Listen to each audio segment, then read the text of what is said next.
to be around them, like kind of like fight or flight kind of comes into play, that clashes, like repulsion. Yeah, repelling one another. Yeah, yeah, yeah, yeah. Magnetic opposites. And that thing even gets you know, subsected.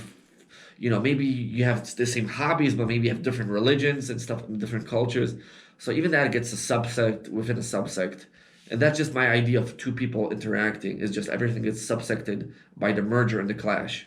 I think it also occurs in nature as well as in Like I'm talking about, physics yeah, and in terms chemistry. of energy also, yeah.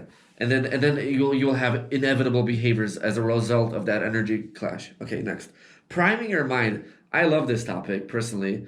Priming your mind, I think of like sharpening a knife. On a sharpening stone?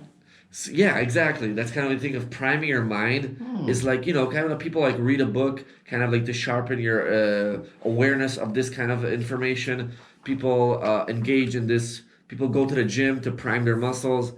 Uh, don't you like put primer into like your Well, like something? learning words, having the exact definitions of words at your disposal, that's going to make your thinking more clear Yeah, and reading. efficient. It's going to make your mind function more efficiently and Yeah. communicate more effectively. Okay. All right. I think I have a long PDF on that. Basically, what I say is, I think what I say in my PDF is like, look around your room, and like each object is like, does this chair benefit my life? Is it neutral? Does it suck, like Right. bring me bad towards a bad thing or towards a good thing? Maybe chair is kind of like, but like, what's a positive priming, right? What about, okay, you want to go to the gym, but what if you had gloves, like fitness gloves? That's like a positive priming way to, you're like, because they that way, maybe you don't want to go to the gym per se, but like you want to put on the gloves to go to the gym. You know what I mean? So it's almost as if the gloves make you go to the gym.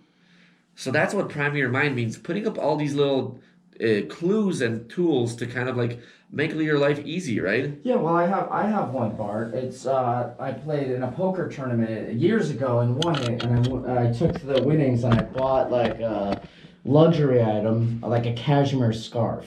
This was years ago. And I've Yeah. always kept it with me, and always wherever I'm going, or if I'm going to be gone for a long time, I have the scarf with me in my bag or what have you. And I always know whatever happens, if the AC's blasting somewhere, I just can put the scarf on, or I have to take a walk or do something. It's like that. Having that will get me out of the house because I know whatever situation comes up, it will add comfort. Yeah. So just even though it's an inanimate object, it's Or it's people, a or tool. sometimes people have like a lucky shirt when they go out to the nightclub or Yeah, something. or watching the game, they have their jersey. Yeah, My, yeah, yeah. girlfriend, she will only wear her Steve Young jersey, and she won't change it up. All right, let's keep With going. another. Imprints and magical powers of imprinted responses. It's an advanced topic, but basically, imprints is like some experience you've had in the past, and now every time you get around something related to that experience, you behave in that way, and then there's positive imprints and negative. For example, a positive imprint for me is when I see a calculator, right? It's just like my brain. I swear to God, my IQ like doubles when there's like a old school calculator next to me. You know what I mean? Like, you look at the numbers, it just triggers my prefrontal cortex like crazy. What about a typewriter or a keyboard? You say. It's a little ancient for me, but like stuff like that, imprints is like great because it just reminds me of all the time I did math.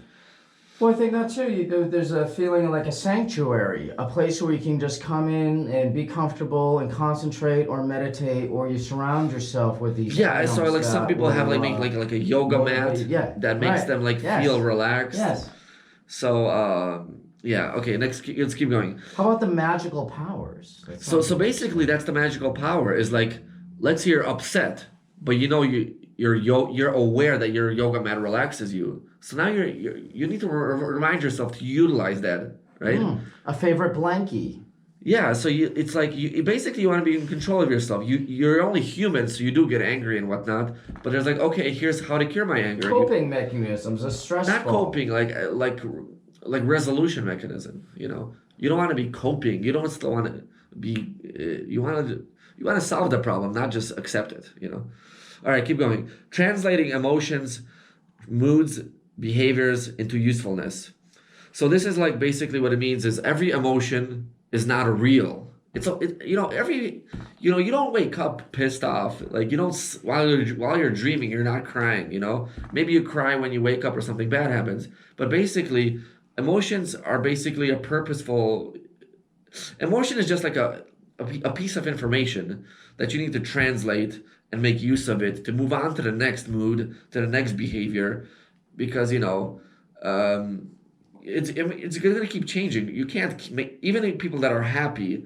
They're not happy like 24/7 because sometimes sometimes they want to be curious, right? Sometimes you want to have curiosity. Sometimes you want to have happiness. Sometimes you want to have a little bit of like awareness or critical thinking. So basically, you want to translate your emotions to become something useful. Not you don't want to. In other words, you don't want to keep emotions. You want to get rid of the emotion and move on. Diffuse them.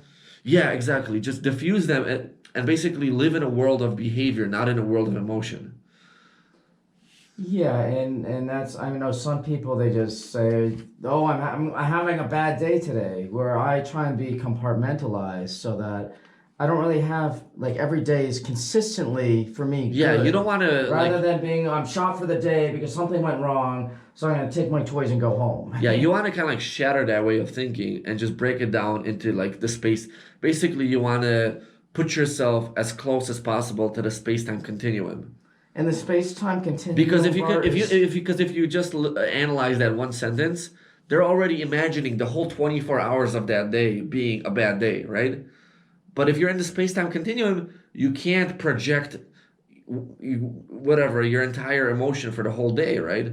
Because you're in the space-time continuum and you fluctuate. And if I'm in the space-time continuum and I make a positive move, that's going to set me on a whole different Trajectory. Yeah. Than if I resolve to the fact that I'm having a bad day. It could be self-fulfilling. Yeah. And then, in other words, you want to be useful. You don't want to be